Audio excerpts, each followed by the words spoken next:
people.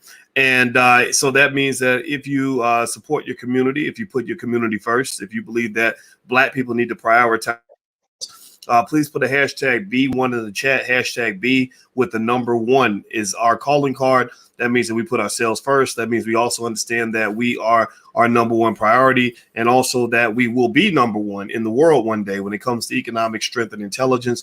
And also we must be one in order for us to win. Unity is important. Unify or die. Put a B1 in the chat if you agree with that philosophy. Hello, Kevin Goodwin. My name is Corey, Timothy Hunter, Nicole Thomas, Dr. Ree, Colonial Tech. I want to make sure I just thank all of you for joining us today and welcome you all to the platform. And so today we get to have a Powernomics Thursday. And you all know that the man that is, in my view, in many of your views, one of the greatest Black leaders of all time, one of the most effective scholars of any time, is Dr. Claude Anderson, who's the author of the books Powernomics, Black Labor, White Wealth, Dirty Little Secrets, the Black History Reader, et cetera, et cetera. So without further ado, I'd like to ask my friend Dr. Anderson, how you doing today, sir? Well, not too well. I'm in the highest level of festivity. I'm pissed off today.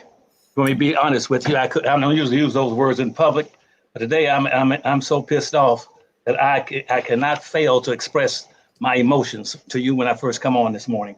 So okay. I'm at the highest level of festivity. I've never heard the word festivity. So what I'm going to do is allow you to tell us why are you pissed off today, Dr. Anderson? Well, simply because of some of the things I've read this morning and saw on the news today. And I'm pissed off with the Biden administration, conservatives in the country, but also with my own people. Because see, I told them for the last, for the last 30 something years, I told them to get away from the Democratic Party and the Republican Party and create your own Black International Independent Party and start voting strictly for yourselves. Resign from the Republican Party, resign from the Democratic Party, resign from the Libertarian Party, resign from the Freedom Now Party, and join a Black Independent National Party and vote strictly for your own selves, your own self-interest. Do not run any candidates. Vote in a block nationally. You're 36% of the voting block. I say you can control politics in this country if you start voting as a block. And for anyone, regardless of color, black, white, pink, yellow, polka dot, or a black streak down their back, doesn't make any difference. Just vote for them based on their commitment. Those who promise the most and will deliver the most, simply straight to Black folk. Nothing else matters. I'm tired of telling Black folk, forget the crap. Now you're back in the hole again. Democratic Party ain't gonna do a damn thing for Black folk. And then what? The Democratic Party was the people that originally enslaved you back in 1789. They held you in slavery until the 1860s. And now, for 10 years, you went with the Republican Party. You went with the Republican Party up until for only about 10 years. That was called Reconstruction. Said we want to go back and correct what the Democratic Party had did for 360 years. We're going to correct some of that bull. And so from 1865 up to about 1875, that was it. Republicans put out and gave this would give Black folks a chance. And within about another 30 or 40 years, so by 1865, 1870, the damn Democrats had taken over again. They got you again. And all they're gonna do is practice what I call social liberalism, non-economic liberalism. You ain't gonna get a damn thing from them. And here's in the paper today where Biden came out and says, in the papers, all over the paper now, said, I'm not gonna support any reparations for Black folk. And then Harris has said that way before when she was running, that I'm not gonna do anything specifically to help Black folk get into reparations. And I say to Black folk, what are you thinking about? They said, well, we listen to all these Blacks that come on the news every day and in the newspapers during an election and tell us we should go out and vote as a bloc for the Democratic Party. And they're gonna take good care of us. I said, yeah, they're gonna take care of you the same way they took care of you during slavery. And what you're gonna represent the meek, the weaks, and the freaks. And that's the same thing you represented during slavery and Jim Crow semi-slavery. And they got you again. And now this was the only hope Black folks had during the election. And they didn't vote. They voted. They gave the Democratic Party about 95% of their vote. And now nobody wants to do a damn thing for them. And so we're in deep trouble. And so the Democrats came up with an agenda saying, once we get in office, here's what we're going to do for black folk. I said, what the hell is that? Well, we're gonna give them some. We're gonna give them just a big hunk of. We give them a great big hunk of non-economic socialism. And I said, what is it? Non-economic socialism and liberalism for black folk. And they said we're gonna give them some public housing. We're gonna double the income for unemployed workers. We're gonna give them some more money for education, and we're gonna give them some more money for welfare. We're gonna give them some more money and for prison reform. We're gonna give them some more money. I said, no, that's for everybody. What are you gonna do for black folk? They said, we ain't gonna do a damn thing for black folk. So now the results coming out now again from the institution saying that right now that basically white folk are still anti-black. I told them when blacks came out of slavery back in 1865. Study says that at that time, 98%, Dr. Watkins, 98% of all the white people in America were opposed to freeing blacks from slavery, and secondly, from giving them any damn thing. That's why they didn't get 40 acres of the mule. They weren't gonna get a damn thing. All they do is set free with no money, no clothes, no education, no tools, no animals, no land, no resources, no religion, nothing, no guns, no weapons. And said, you go out there in the root hall or die. And I looked up root hall or die back in the old days. That meant you're going to be like a hog, go out and dig for roots in the ground or just perish. And that's now back to that. Black folk out of either root hall or die. And we're going to give them all this stuff. And I got all these blacks associated with Biden. I said, tell me right now, what is Biden going to do for black folk? He ain't going to do a damn thing. Same thing. And I'm sick and tired of being sick and tired of being sick and tired, telling black folk the same damn thing. And these white folk ain't gonna do a damn thing. The last study I saw says yes, back in 1998. I mean, back in 1898, and when blacks came out of slavery, 98% of the people are against blacks. And now in 2021, guess what? It's gone down. The hate against black folk had dropped by 10 points. It went from 98, it's now down to 88. I said it took 150 years to reduce the hatred against black folk. I said, this rate, hell, white folk will be still hating black folk for another damn 3,000 years. Everybody who's watching, I'm speaking with Dr. Claude Anderson. Dr. Anderson is the author of the books Powernomics, Black Labor, White Wealth, Dirty Little Secrets, and the Black History Reader. Dirty Little Secrets has a 1 and 2 portion. You can take a look at a lot of his work at powernomics.com. And I mentioned to you all that if you are a believer in what Dr. Anderson says, don't just say you support it. Really support it. We got to learn economic maturity, put in our money where our mouth is. He has a library pack for $99 with all of his books. It should be required reading for all of our people. We are the public school system now. We are taking over the education of our people. We are not leaning on other people to educate us. We can do this ourselves. If you agree, if you understand, type yes in the chat. Give me a yes to let me know that we are on the same page in terms of understanding what how important this is for what we're trying to do. Now, Dr. Anderson, I had to mute a little bit. There's a little background noise, but I'm gonna ask you a question. Then I'm gonna unmute and I'm gonna mute myself. So, Dr. Anderson, this week, one of the things that was interesting about Joe Biden discussing reparations and Black Wall Street is that he talked about Tulsa. He talked about what happened in Tulsa. A lot of people were talking about it because it's the 100-year anniversary. He met with the survivors who are all over 100 years old. And there was a lot of conversation there. Now, my concern is that we're going to get caught up in the symbolism, that simply acknowledging what happened in Tulsa will be the same as doing what is necessary. When I see that with what happened with Tulsa, I see that as an example of what happened all across the country in hundreds of different cities. Also, I'm concerned that we're going to get so caught in the symbolism that we'll forget about the 15 trillion in reparations that are owed to Black people. So I'd like for you, I figured you were the perfect person to help educate us on that. And so, Dr. Anderson, if you could you tell us a little bit about maybe some of the things that we should know about not just Tulsa, but what happened all throughout the country over time in terms of these kinds of destructive events, and also how we need to view this and seize this opportunity to have a more important conversation? Well, I'll be glad to do that. And just start off with a basic point. Basic point is that nothing has happened significantly for Black folk. You know why? Because see, Black folk are not in this system. They're outside of the system. They're outside and underneath it. That's why it's not going to happen for them. And because that's one of the things I talked about on page, let's say 64. Say if you were to open up Power Numbers, look to page 64.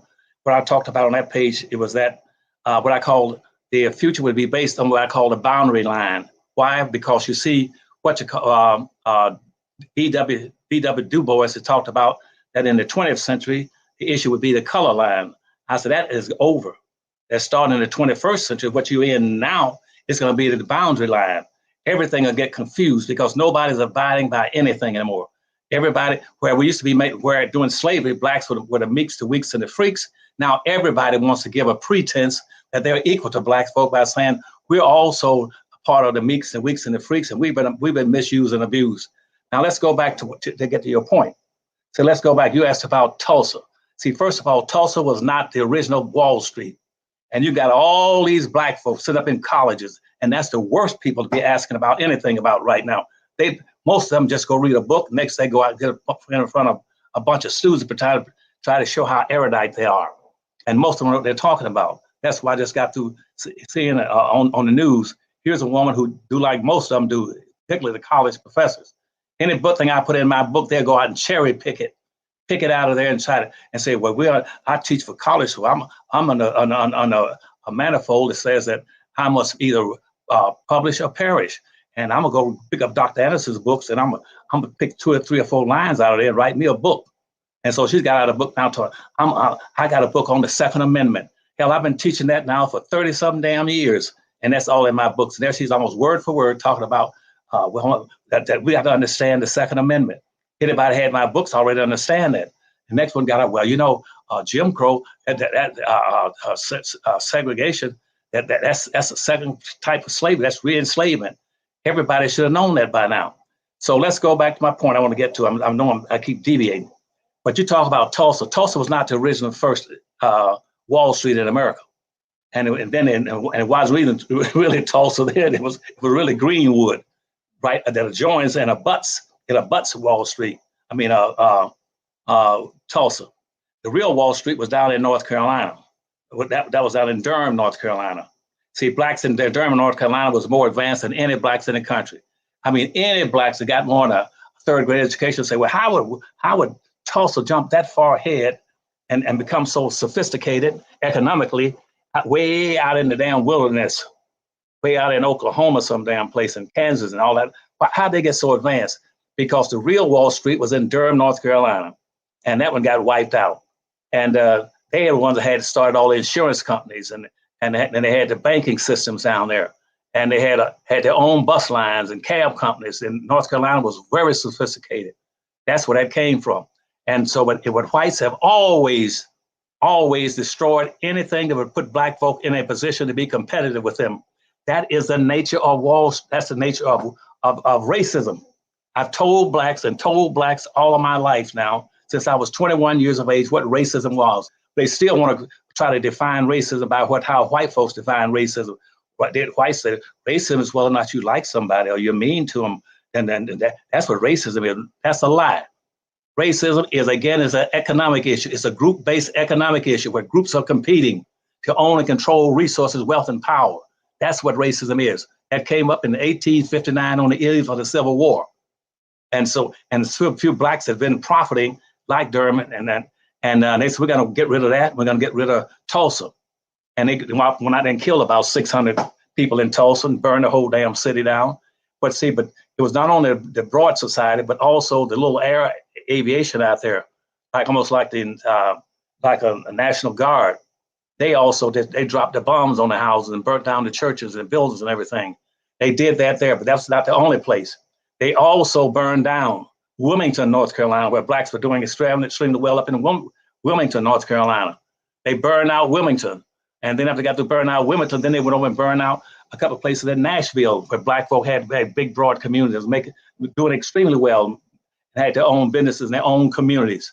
And why do I say communities? Because you see, whites have never never wanted black folk to have communities. What they wanted to do was be isolated and be disorganized so they can come in and whites can come in anytime they want them. It started off originally way back in colonial days. They were called maroon towns, and black folk would get away from white folk, go way out in the woods, way up in the mountains, any place, and build their own little communities and maroon towns. And whites would always go out for maroon hunting. Once or twice a year, they go out there looking for them and try to find where they are in the hills. And as soon as they find them, what they would do? They would kill them and burn them out. That was true all through history, whites. And so to make a long story short in that regard, this is very important for you to understand, particularly with the Congress, is that up until let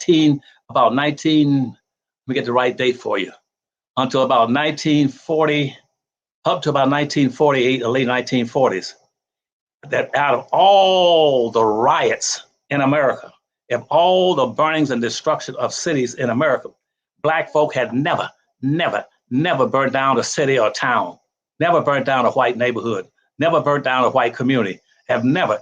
Only person been doing that is whites. Whites have been burning down towns now ever since the founding of slavery.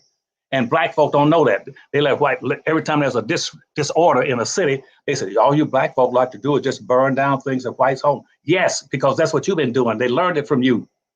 And there's never been one damn place in this nation where black folk have initiated and conducted a riot or a major disorder and burned down the town.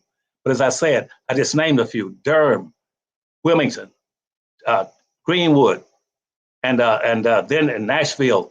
Then they went within after, and also about 1921s and the early 1920s, they went to New York and burned down a whole big neighborhoods in New York and hung black folk from the telephone post. They killed off about 400 or 500 blacks up there. Then they did the same thing in Chicago. And then after they went that by 1923, they went down to Rosewood. Rosewood was down south of Florida, South Florida. They went down there because a white woman again claimed that she had been raped by a black man. And they went down there, the whites stormed down there because they knew black folk were disarmed, because they always telling black folk, y'all shouldn't have any weapons. And that's what the black codes were about, and segregation, saying the only thing black folk could have was a rifle for hunting. They could not carry pistols and other weapons. And so they went down to Rosewood and they hung about 200 blacks down in the Rosewood and killed them off and ran most of them into the swamps. Then they finally chased them out and killed all those, and about a few survived that for Rosewood. But black folk now have been running from white folks, and white folks have been raiding, burning down black towns and black communities way beyond Tulsa. Tulsa was just one. So if you're going to start talking about reparations, don't start telling me about reparations for Tulsa. What are you talking about? Some form of symbolism. Well, we're going to go out and make it symbolic. We'll go out and have a march. We'll have a demonstration. We'll have a parade. We'll have bands playing. And by now it's too late. You know why? Because in Tulsa right now, or Greenwood, probably most of the damn land and buildings now belong to whites. What are you going to do then? Go and put a bunch of money to further enrich them?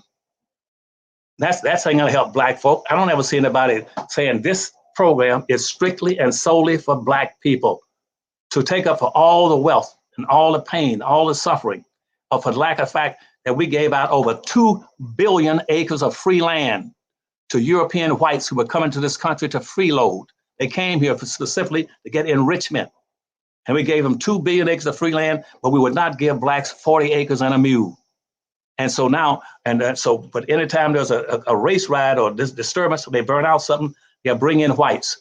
That's why Trump passed what's called an Opportunity Act right now up in New York, to what used to be Old Harlem. So now Old Harlem, that used to be all black in New York, that's being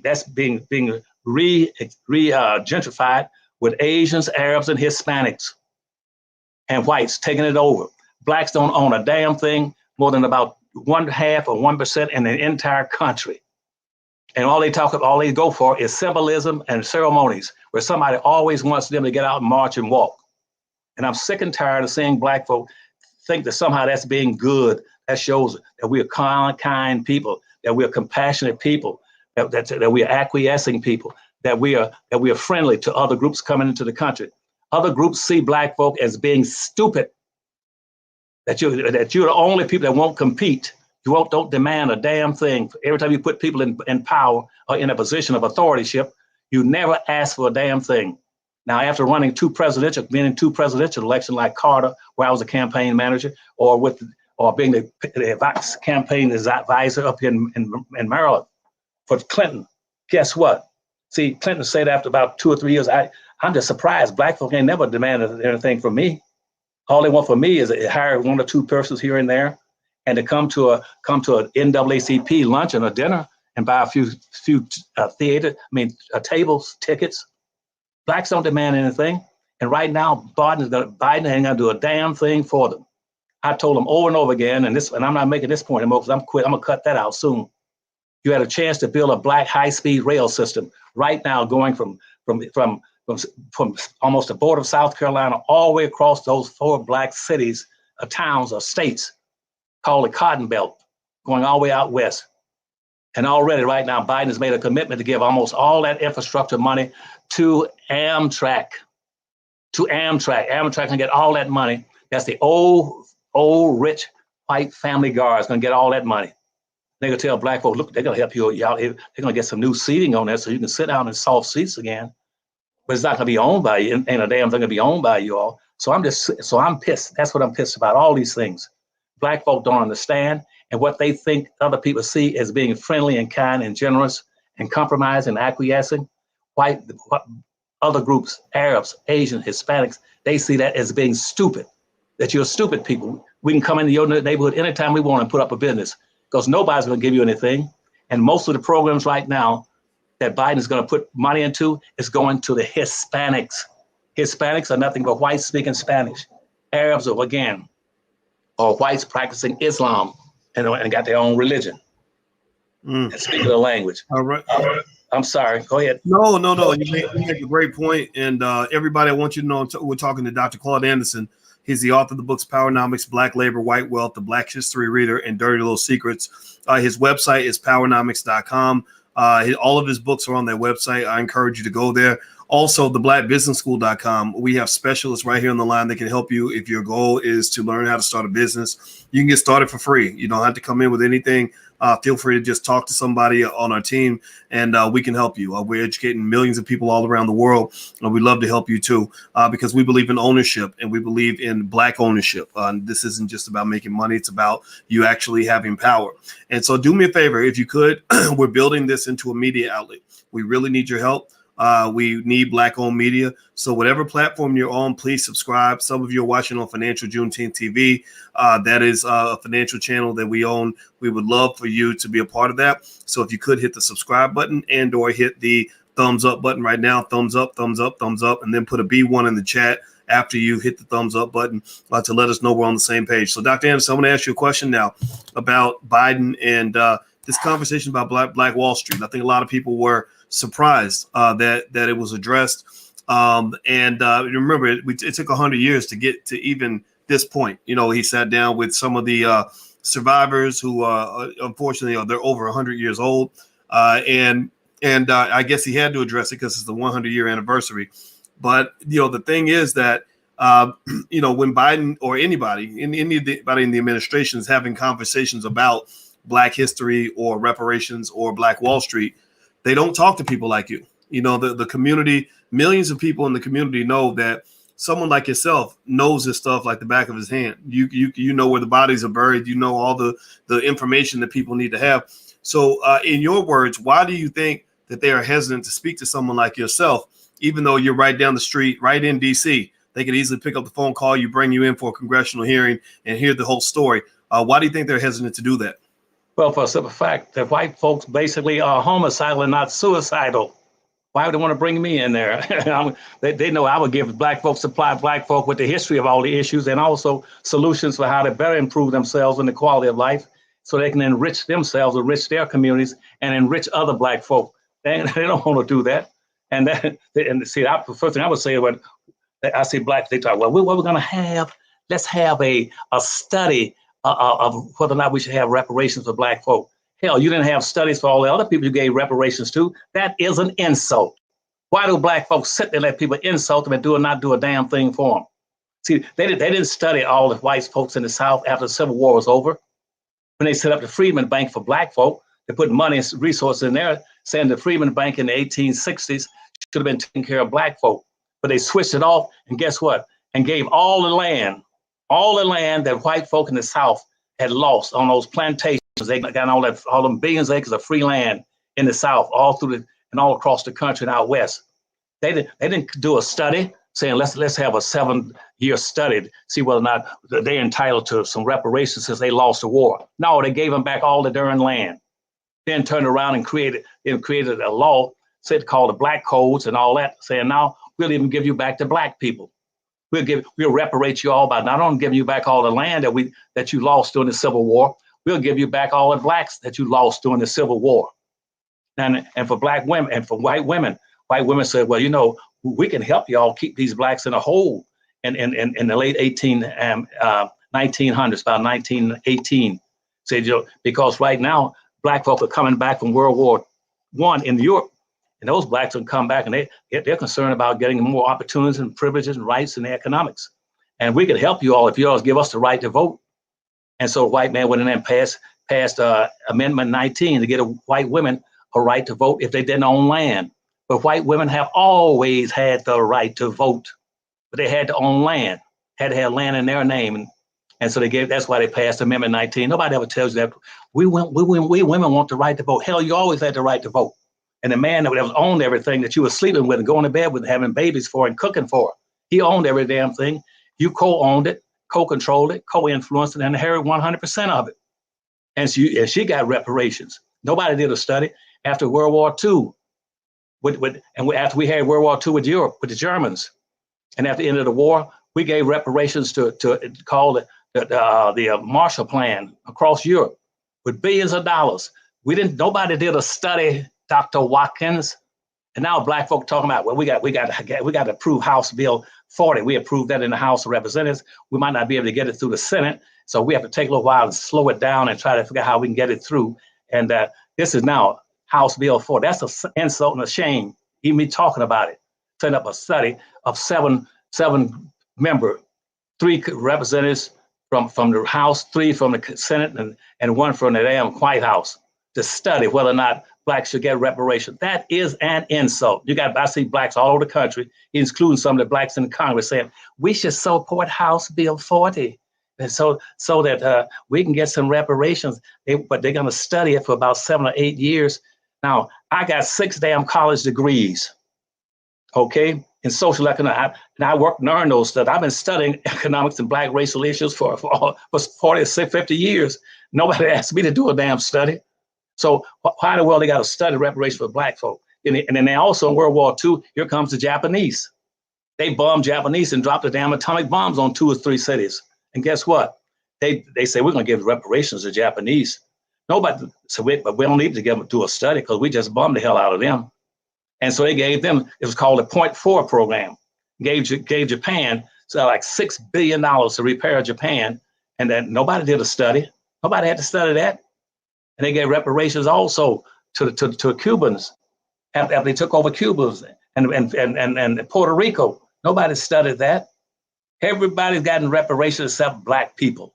But every time you start talking about giving Black folk some money, some economics for the pain and suffering and the damage and economic and educational inflictions you put on them, you always got to have a damn study. That is an insult. I wish a white person would come to me and ask you, what do you think about a damn study? After you go study your mama, don't come to me, ask me about a study. Don't need no study, know what you've been doing to Black folk now for 465 years. You've inflicted pain and suffering on, and every 24 hours, and you know it. But they said, well, but we know Black folk, we can easily put them off by telling them we'll study it. And then after 7 years, we said we're against it. And so we would have saved 7 years of paying them some money and all that kind of stuff. No, you tell them that when you destroyed Tulsa and you destroyed Roseland, you destroyed Nashville, you destroyed you mentioned North Carolina. I just so you know, Dr. Ensign, I took a note on your list. You made a list. You said Durham, Wilmington, Greenwood, Nashville, New York, Chicago, Rosewood, and those are just the first few that you named. But there's, I'm sure, many others. I just want to help you on that list. Go ahead, please continue. I can probably, if I had time, I could probably figure out how to sit somewhere and do a lot of thinking. There were over 300 places. I'm not including the maroon towns they burned out. Maroon town where Black folk had built structures Or now last week, everybody was celebrating. Let's celebrate the Arlington Cemetery, because this is going to be the day for that's special. That's a special day to remember those who gave their lives for the country, and we'll call it Memorial Day. That was not a Memorial Day. What they wiped out over there used to be a black called Freedom Village. That's what that was over there. It was called Freedom Village, and that was called Flag Day. Things they were doing for black folks to bury the soldiers who were killed in the Civil War. The Union soldiers, they had a cemetery over there, belonged to black folk in a black town. They wiped out Wall Street. Wall Street used to be a black community up in New York. They wiped that out. And now they put a big economic center up there called Wall Street. Every time they wipe black folk out and kill black folk, they said, what we're going to need to do is do a study and give something that will just be symbolic and ceremonious. Now, we wiped out Floyd, and by almost breaking his neck and suffocating him to death. Now, and a year ago, and now what should we do? Well, let's come up with a law that says we shouldn't do that anymore. That's what we should do. Boys, and you won't know why I'm pissed to the highest level of festivity. But that's what I can go on and on all day. But I'm not going to monopolize your problem, your program today. But never in the history of this nation has one politician, not one white nor one black, has ever done anything specifically and solely to address in monetary, economic terms the suffering and economic depredation of black folk. Not one. And that's why every president was a slave owner. Up to the first 18 were slave owners.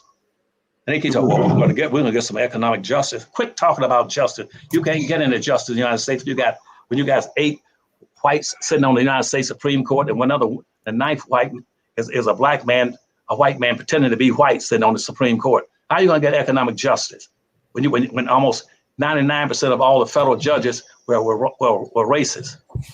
And here's the end of it. And see, I always like to tell people what they should do.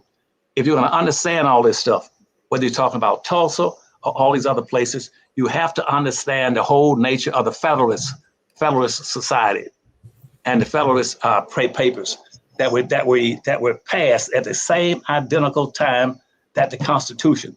See all these people now talking about democracy. Well, Anderson, we get our democracy at risk. You never had a damn democracy. This country has never had a democracy. Never had it. They had a republic that was pretending to be a democracy. Because see, that's why the Federalist paper was submitted in 1789 in Philadelphia. Go back to 1776, if you want to get the whole thing.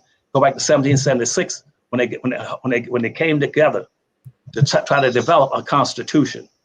And the Federalist paper was put in. The Federalist paper says basically that if you're going to try to build a democracy, it is the majority society's responsibility to take care. If you're going to set up a minority, you can't have a society that says the majority will win and rule and the minority will lose and suffer. They expect people to go for that bull. And says, therefore, you got to say that if you're going to have a democracy where the majority will win and rule, then here's what you cannot do. You can take a specific group of people and target them for being the minorities, and then deny them the opportunity to become the majority by continuously bringing in and feeding the majority to increase them, so that the one group that is a minority will always remain a minority. So when they set up the Constitution back in 1789, blacks were the official minority, and since that time blacks has remained a minority now for 465 years. You know why? Because this nation's immigration policies, they keep bringing people in and bringing them and register in Washington, classify them as being whites. If they got any drop of white blood in them, they're classified as whites. And that's why I got silly blacks in different colleges saying, one day we black folk are gonna take over. You ain't gonna take over a damn thing. White folk keep changing the damn terms. So white folk will always be the majority and you will never win. And that's what the Federalist paper says. The Federalist paper says this, that if you set up a democracy where a minority will always lose and always remain a minority, then that minority doesn't have any responsibility. They have no responsibility. They have no responsibility or obligation to do anything that you decide to do. And listen to what I'm telling you. This is the Federalist paper now that was approved at the same time the United States Constitution was approved. that says if you in fact set up a democracy in the United States, and you say that the majority will win and rule and the minority will lose and suffer, and you say we got these slaves coming in, they're going to be a minority. You cannot keep bringing in whites over them, and whether they are European whites, Asian whites, or Muslim whites or Hispanic whites. 70% of whites, Hispanics were whites until 1970. Now they are coming in over black, and that's what Biden's going to respond to. It's what Hispanics want. Hispanics now have increased by 5,600% just since 1960. Now blacks only increased by 300, and Hispanics have increased by 5,600%. That's almost 7,000% in their population just since 2000. And that's why black vote. Now Hispanics are the rulers over blacks. Now blacks were used to be the number two citizen in the country. They are now number 3. And now the Arabs and the Muslims are going to get together. And in less than 30 years, they're going to combine their groups. And guess what? They're now going to push black folk into being 4th-class citizens. They're going to say, you blacks were 2nd-class citizens for 465 years. Hispanics make you 3rd-class citizens, and now Arabs and Asians are going to get together and make you 4th-class citizens. So anybody with an IQ over 10 should say, well, if we didn't get a damn thing when we were 2nd-class citizens for 465 years, what are we going to get when we become 4th-class citizens? You ain't going to get a damn thing but the same thing you got. To answer your first question, you're going to get the same thing you've always gotten because you're outside and beneath the system. Nobody's speaking up for you. You can't find, you can go right. If you want to count the number of blacks in this country, nationally has national visibility that is sticking up and fighting for blacks' exceptionality and the things that they're entitled to. They're entitled to reparations, appreciation, recognition, and reparations. Find me one in the country that's standing up with national visibility saying, right now, this country is not going any further until they provide recognition, appreciation, and reparations to black folk in this country. Find me one. Find me one.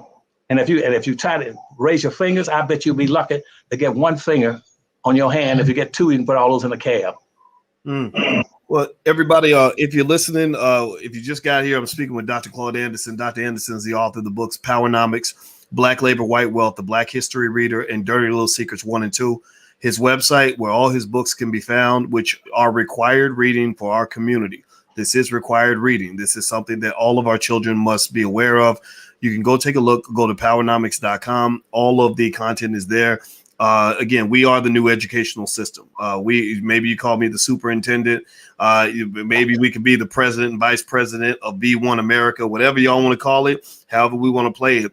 We're taking this over. We're not asking for nobody's permission. So powernomics.com is the website. If you could also, we're building black media. Please hit that thumbs up button so that more people can see the video. It helps the algorithm. Also hit the subscribe button if you have not done that yet. Very, very important. So Dr. Anderson, two thoughts came to mind when you were speaking. And I'm not going to lay this out as a question. I'm just going to tell you, I'm going to lay out a thought in a short story. And I'd like to get your thoughts on this as you extrapolate, because you're a brilliant man. I don't even need to tell you what to talk about. I know something will come to mind here. 2 things. One, you mentioned that when it comes to the reparations conversation, when it comes to Biden and the Black Wall Street discussion, everything, that push, you mentioned that push is toward, we'll study reparations. We'll study what reparations should look like. We'll study whether or not they should be paid, right? And we know that that's kind of silly because the studies have been done. Anybody who reads Black Labor, White Wealth, give me a yes or no if you've read anything in Dr. Anderson's books. This has been studied. This has been studied by a lot of experts. Dr. Anderson is at the forefront, but there's other individuals out there. Give me a yes or no if you know that the study has been done. If you are aware of just how much information there's already out there. So I feel like obviously they're playing the game, right? We know what it is. It's the politics delay game, which says that if we delay black folks, if we say we're studying, we're thinking about it, then what happens is that in the meantime, you've got several election cycles that will take place. Primary, got the midterms and the next presidential election. And what I've seen, this is the game I think they're going to play, part of the game, which is So the election comes up, 2024.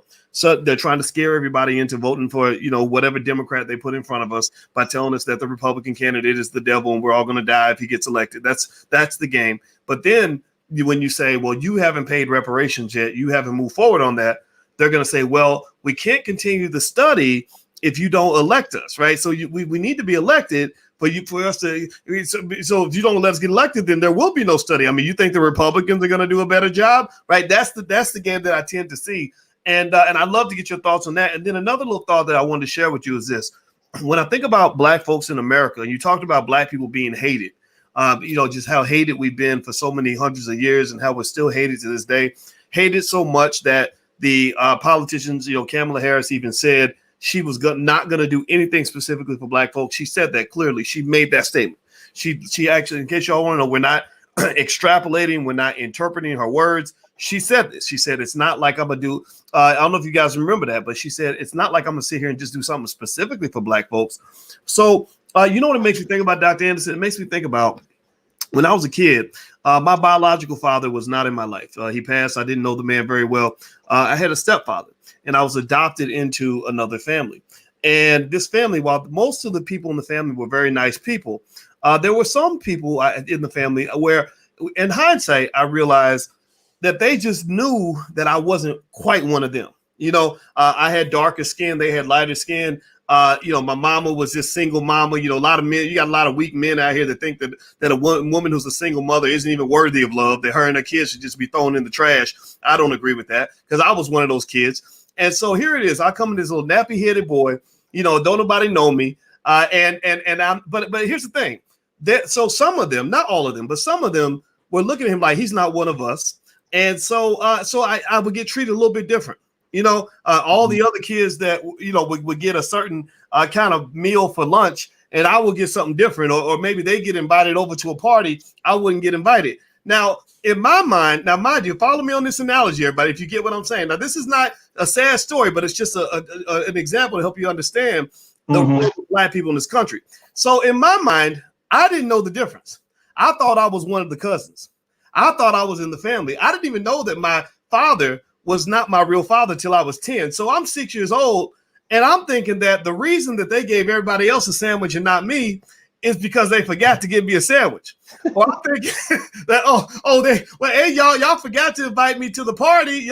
I know my invitation's in the mail, right? So to make that example full circle, I feel like that's where Black people are in America. You really have Black people who really believe that we are fully integrated as equals in American society. Like we really believe white folks like us more than they actually do. We really think, so we'll go to the same college as the white boy, make the same grades, apply for the same job, and then we'll be surprised that the white boy got the job and we didn't. Or that you'll do the same work and the white woman will get the promotion and we won't. And we'll just kind of say, well, this ain't right. This ain't equality. This ain't the way America's supposed to be. But what we don't understand is that America was designed that way, that they don't see you as the same. You are not a member of the family. You ain't never going to be white. You are not white. And I think that when I hear Black folks from the Democratic Party say, oh, let's all go be Democrats together, they'll give us this and give us that. It's like, no. Whether you join the Democrat or the Republican Party, in the minds of most of those people, you are a second-class citizen. You are not one of them. So, Dr. Anderson, I'm not even going to ask you a question. I'd love to get your thoughts on just everything that I just said. I'm going to be quiet now, please. Well, I think you're right on target. And in terms of which one is best, the Democrats or the Republicans, see, neither one are worth a quarter for Black folk. I told Black folk, but they said, well, Doctor, we don't know how we do that. Since we're only 13% of the population, it's easy for you to do it. It's easy. The biggest party in America, you know what party that is? And I know how smart you are. You'll probably get it, and you're not going to tell me because you're going to embarrass me by asking a stupid question. But about which party is the biggest party? And most people say, well, it's either the Democrat or the Republicans. No, it's not. It's neither one of those. It's the independent party.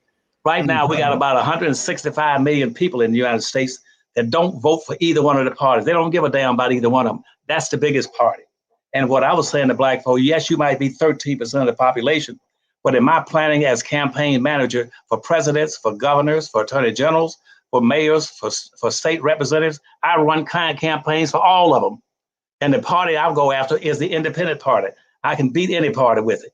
I can beat any party with it. That's how I appeal to. If black folk were to say, I'm no longer Republican and I'm no longer Democrat, I don't give a damn about either one of them.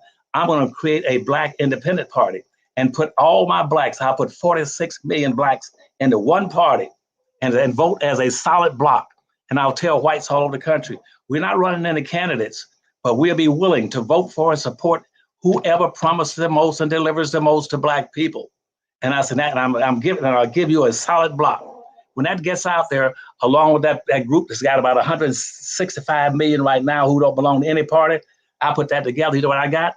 I got almost 200 million damn people in this country that are open now to vote. And that way now you vote for the candidate that promises the most and delivers. And that way, I guarantee you that every politician will rush and say, I'm gonna go and kiss on those black folk, because if I pull that kind of number of millions of people, hell, I'm gonna vote. I'm gonna do what those black folk want me to do. But see, right now, see, they're not responding to blacks because see, Hispanics are coming in the country in such large numbers that now whites are responding to them. That's why we're talking about immigration this, immigration that. That's because those people just came in the country and they're illegals. That started in 1964 civil rights law gave them emphasis. And they started pouring into this country. So between 1970 and 1990, we had the number of blacks, Hispanics coming to the country went up over 300% just that 20 years in terms of millions. And so by year 2000, they totally supplanted blacks. And this was planned. This is not something that just happened. They met out in Kansas City in 1974 in Kansas City and says, let's figure out how we can supplant black folk in this country. We're going to dominate. And black folk have been number 2 now for 465 years. Let's kick those suckers out.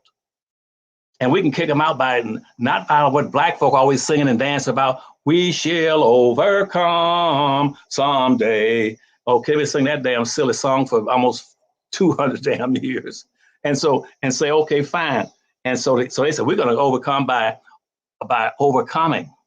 And so we're gonna now go and find anybody that got a Hispanic last name and include them in our groups. And that was a meeting in the state. They met that out in Kansas City, and decided that they're gonna supplant black folk in politics by the year 2000.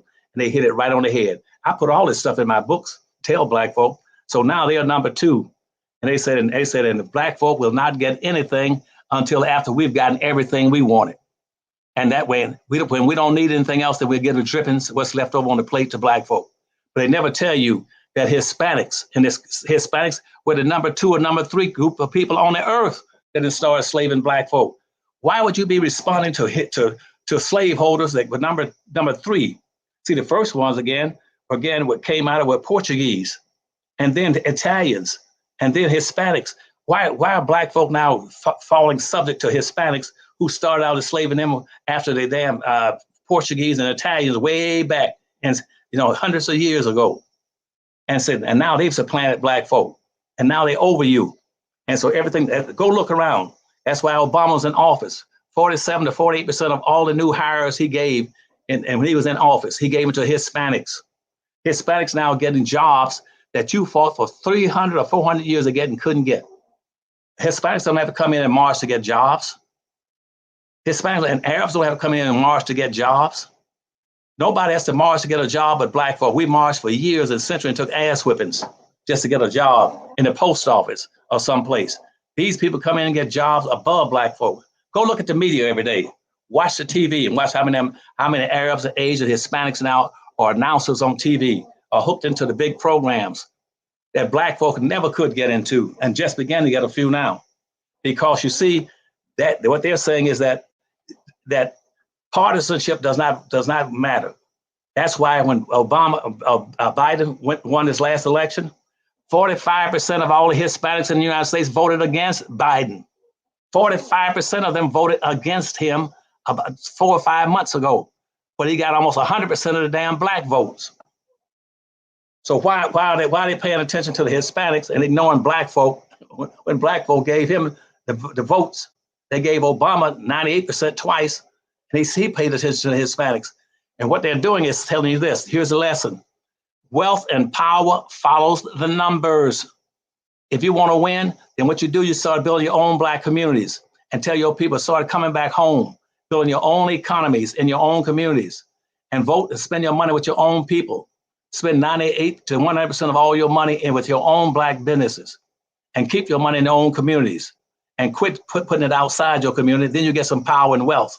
Then you started playing the game to win. Say, we're going to build our own communities, build our own businesses, spend our money with our own people, and we're going to vote as a solid block and a black independent, a dependent party. Independent party, we will get our votes. And then then you get a lot of respect, appreciation, recognition, and you'll get your reparations. That's the only way you're going to get reparations, is you got to show power. Now you're showing weakness, meekness, and freakness. Look at all these blacks want to be homosexuals and bisexual and all that, and pansexual, anything. That shows weakness. Quit showing weakness and start showing strength. Instead of saying, I'm black and I'm proud of it. And we are exceptional people. And what you said a few minutes ago about everything being equal to blacks, nobody in this country should be equal to black folk. Quit looking for equality. Quit looking for justice and look for power and wealth. You get power and wealth, you don't have to look for no damn justice. You can throw it anytime you want them. And don't be looking. You don't go to and racism is a race. Quit going to a racetrack looking for all the horses to start out together and come in together. If you get in a race, you want to get out ahead and come in first, and you forget about everybody behind you. That's what blacks won't do. They keep talking about, we got to end racism. You can't end racism unless you get some of the wealth and power. You don't own a damn thing. You own 1/2 or 1% of anything of value in the country. Learn to play the game and follow Dr. Watkins every week and every day you can, and listen to the information he's giving you, and write it down and keep it notes and buy those damn books so you have some understanding. If you listen to these people on TV and these people in the Democratic Party that pretend they know what they're talking about, they don't know a damn thing. They've never achieved anything. Tell them to pull out their resume, an achievement level, and say, show me what you've done. Show me what you've done, what you've created for black folk in your lifetime. Now, I bet you 90% ain't got a damn thing to show you. Yet they sitting on TV pretending somebody, I can help Biden get elected. I can help this person get elected. Forget those people and go for yourself. Respect, appreciate, and love your own people, just like I do and just like you do. And we'll be a happy people together with our own people first. You know what? You inspired a lot of thoughts with that statement. And so, but before I jump into that, I want to tell everybody, in case you came in, I'm talking to Dr. Claude Anderson. He's the author of the books Powernomics, Black Labor, White Wealth, The Dirty Little Secrets 1 and 2, and The Black History Reader. His books are on his website, powernomics.com. And I hope you all will go take a look. Also, we have more educational material for you and your family at the allblackagenda.com. There's plenty of stuff there, so feel free to go to the allblackagenda.com. Now, one of the things I want to ask you all, after you hit the thumbs up, subscribe button, and all that stuff, whatever platform you're on, hit the thumbs up button right now. I want to ask your permission. Can Dr. Anderson and I, will you elect us right now as the superintendents just for 5 minutes? We need 5 minutes of power, just 5 minutes of power, and then we're going to give it right back in 5 minutes. I would like to ask your permission. Can we be the president and vice president of Black America or of the B1 community for 5 minutes? So I'm going to do an election, put a yes in the chat. If it's okay, just for 5 minutes. We don't need the power for good. I want you to lead yourself.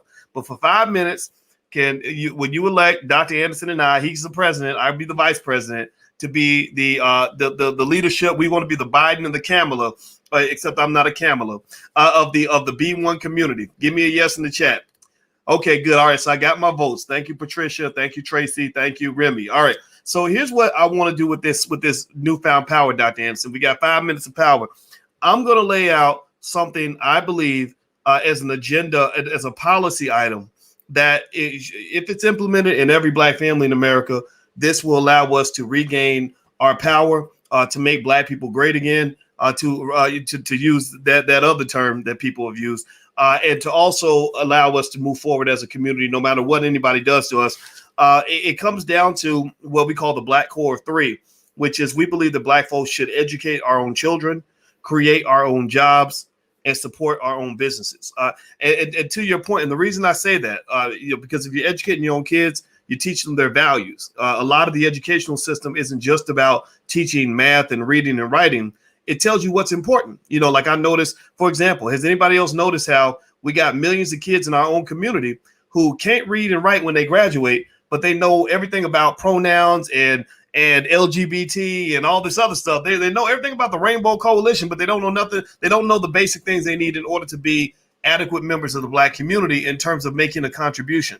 That's a problem, right? So I believe we should educate our own children. That doesn't mean your kids don't go to school. It means that when your kids come home, you're taking over that process. You let them know, daddy's got this, mama's got this. You're the teacher, that's her opinion, but let me give you mama's opinion. Let me give you daddy's opinion. You got to do that. And if you don't have an opinion to share or something you're comfortable with, you got people like myself and Dr. Anderson. We're two of the smartest professors in the world. We're right here. We're available for you. We talk to you guys every day. Second piece is creating our own jobs. The number one stressor for most Black people in terms of racism isn't just things like police shootings. Most of you will never be shot by a cop. However, most of you have worked for a white person. The number one stressor for most Black people I have found is working for people who hate your guts, working for people who disrespect you, working for people who take you away from your family so they can beat you half to death every single day, beat you up spiritually. And then next thing you know, you're feeling deflated, you're feeling sad. So that's why we must create our own jobs. And in order to create our own jobs, we got to support the businesses that are creating jobs. So the question I ask any Negro on TV, any famous Black person, any celebrity who says they're pro-Black, any politician who says they're for the Black community, I ask them a basic question. I say, what have you created for Black people that is specifically uniquely for Black folks? What have you created? Have you where have you helped to support a school that's specifically for Black folks? Have you built a business that employs Black people, where Black people are paying their bills because they're working for you? What have you created? What? Show me. Give me a try. You ask me that question. The Black Business School, we have 140,000 students. We have trained over 1 million Black people how to buy their first share of stock. So that over 1 million Black people now own stock because we talk to them. So their economic situation is better because they've interacted with us.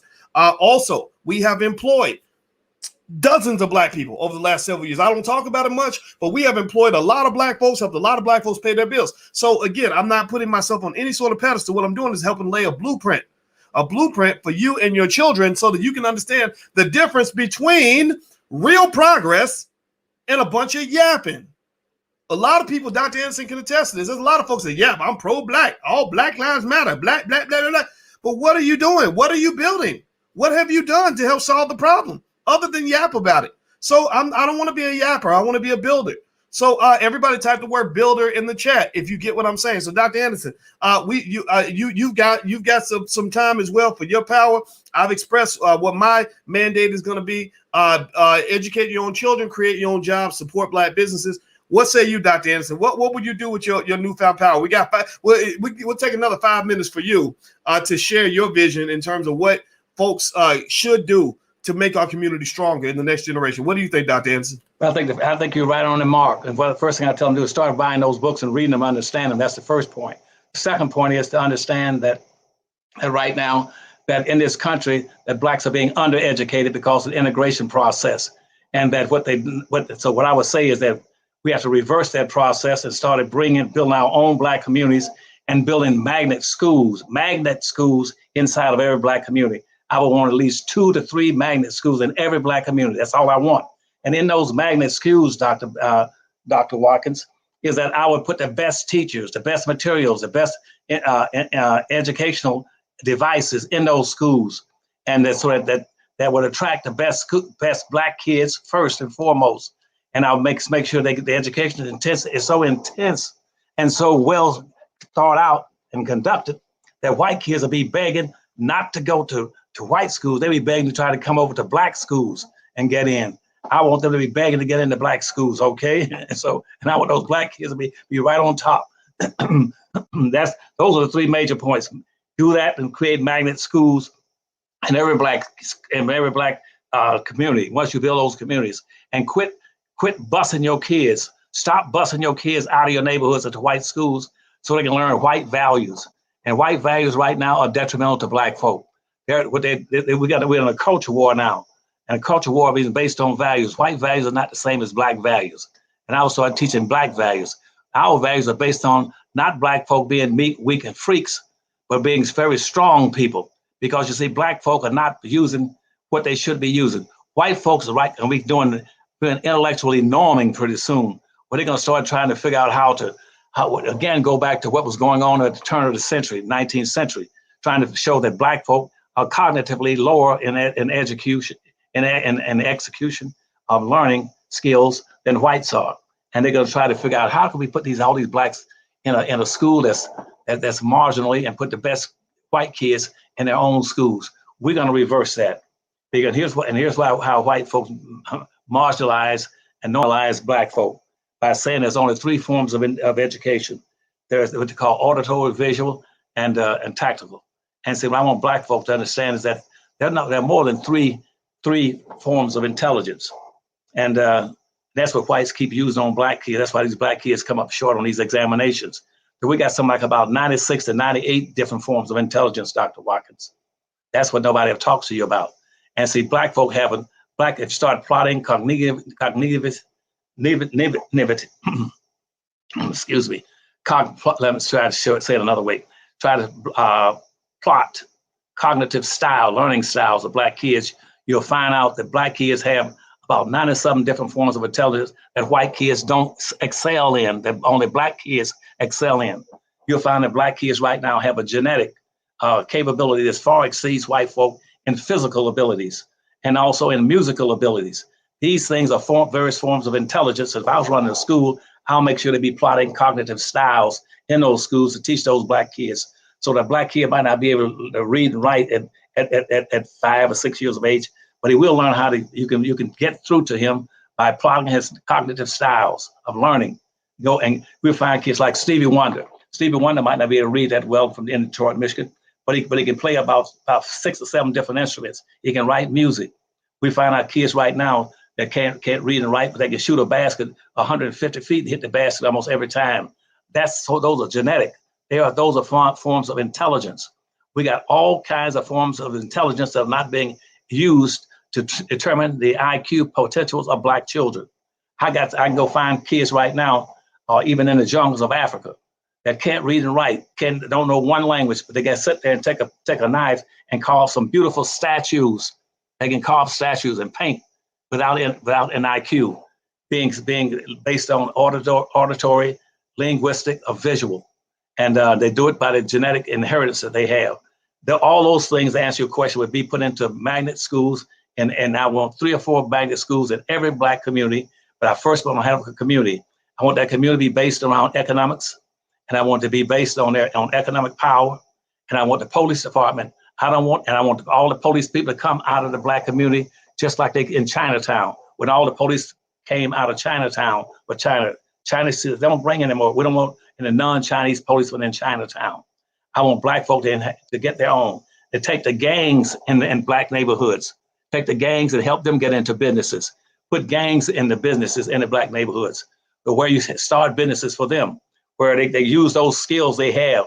Like when I was a principal of a socially, what they call maladjusted boys at that time. I had 900 of the worst thugs in the city of Detroit, Michigan, more school for boys. I was a principal operating with them. They had the most delinquent, bad boys that you can get your hands on. And when I got through with them after 2 years, I had the best kids in the whole damn town. And what you do, you teach them skills. Some of those boys could not read at about a 3rd grade, 4th grade level. But guess what? In the evenings, they left school, they can go out and pimp and hustle them. And guess what? They had shoes wearing $500 or $600 shoes when I was wearing Tom McAn's and Seals and Roebuck shoes. And so consequently, they could count money faster than I could. Because some of them had 3 or 4 women working the street corners for them. They were pimps. They were pimps and hustlers, and they could hustle and pimp better than I could. So what I'm saying is there are a lot of intelligence in our pattern, in our learning patterns, learning styles that are not being exploited. And so in those schools that you're asking about, I would stop the busing, build black communities, and put an economic base in there and tell Biden, we don't want nothing social and symbolic. You take that home to your mama and turn around right now and put all these things in there for black kids is economics. All black people need is economics and wealth. That's what we need. We don't need no more social symbolic stuff. And any black that shows up with all this street intelligence, talking about, well, what we want to do, we're going to march more and we're going to do this. Tell them, I don't want no more of that crap. Just come in and give us the money and put them into economic development banks in every major black city. Put economic development banks in every black city based on the money that you owe us. And we don't tell us about loans. We don't want no damn loans. Don't tell every black, don't borrow no damn money from no white banks. Tell the government to give you the money, They owe it to you. You don't want to borrow no money anymore because you got to have collateral. And then once you get collateral, they got you locked and boxed. Okay. All right. I'll ask you a question. Okay. Yes, you did. You answered it beyond we now understand exactly what we need to do. And so everybody, I want to say thank you for giving us that 5 minutes of power. It's a little more than 5 minutes, but we now hand that power back to the people, back to you. This is your power. In your house, you are the president of the United States. In your house, you are the king of England. You are whatever you want to be in your household. And I encourage you to use that power to shape the future. What Dr. Anderson said about it being a culture war is extremely important to understand. A lot of what they want to give you is they want to give you culture. They don't want to give you the economics, and you don't really want their culture. A lot of their culture is trash. We know this. So no, I don't want the symbolic culture stuff. I want the money. Give me the money, and I'll shape the culture. You understand? In our household, my wife and I shape the culture. Ain't nobody coming in here shaping the culture in our house, right? So don't let that happen to your children. You got to understand how these games are played. Chess, not checkers. All right, so everybody hit the thumbs up button, hit the share button, hit the subscribe button. Also, just a reminder, Dr. Anderson's website is powernomics.com. That's powernomics.com. And also, I just got word that Vicki Dillard is actually going to come live on the channel right after we're done at yourblackworldtv.com. So if you're not watching on yourblackworldtv.com and you want to see the Vicky show and you're watching this live today on June 9th or June 3rd, I'm sorry, June 3rd, go to yourblackworldtv.com and Vicky's going to light it up right after we're finished. And so the last point I'll just say is I'd like for everybody, first of all, I'd like to say thank you. We've gone over our time. Please, everybody, give Dr. Anderson a digital thank you, a digital round of applause. Please let him know how much you appreciate him. We need to create our own superheroes. We need to create our own national holidays. We need to create our own institutions. Dr. Anderson is a walking institution, and I want to personally say thank you so much because I know that you've given me quite a bit, and I'll never ever forget that. So thank you so much for your time. Well, thank you all. Thank you all for having me in today, and I hope to be back next week too. All right. So everybody, please have a wonderful day and hit the thumbs up button on your way out the door. And also, in case you wanted to know in the Black Business School what we have going on this week, we're doing a program. There's a young girl named Gabby Goodwin who is a young teenager who's making six figures with her own business. She started her own business. She's partnered with the Black Business School to do a one-day conversation lecture seminar for all the kids and parents that want to figure out how to build businesses with their children. Building a business with your child is a great way to introduce them to entrepreneurship. That's what Alicia and I are doing with with all of our children. Actually, we talk to them about it all the time. So if you'd like to join, just go to kittyboss.com. It's going to be on June 9th. So feel free to go to that URL if you'd like to join us for that day. All right. So everybody have a wonderful day. Thank you so much. And thanks a lot, Dr. Anderson. Good to see you, buddy. Thank you. Thank you, buddy. See you next week. Yes, sir. See you soon. Bye-bye. Bye-bye now.